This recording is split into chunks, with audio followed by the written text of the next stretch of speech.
2 రోజుల క్రితం Rangampeta police station కు చెందిన మహిళా కానిస్టేబుల్ జయశాంతి తూర్పు గోదావరి జిల్లాలో డ్యూటీలో లేకపోయిన తన బిడ్డను తీసుకెళ్తూ ట్రాఫిక్ ను అదుపులోకి తెచ్చేందుకు సాయపడింది. ఆంధ్రప్రదేశ్ హోంమంత్రి అనిత వంగలపూడి ఇప్పటికే ఫోన్ లో కానిస్టేబుల్ జయశాంతిని అభినందించి తనను పర్సనల్ గా కలవాలని చెప్పారు.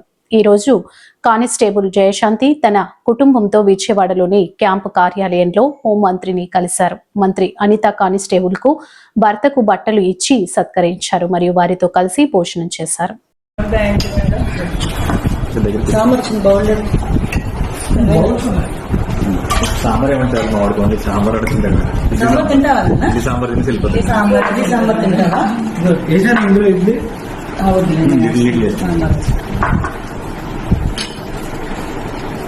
ఏం చదువుతున్నాను ఇప్పుడు? చెప్పాను నేను సామాజిక దృష్టిగా ఫోన్ చేసాను. చెప్పు, ఏ హీరో ఇష్టం? ఎవరు హీరో? ఏ హీరో అంటే ఇష్టం నీకు? పిచ్చి మేడం మా వాడికి హీరో వస్తారు కదా మేడం. అమ్మ పవన్ కళ్యాణ్ వచ్చేస్తారు అంటారు మేడం. నన్ను చూడు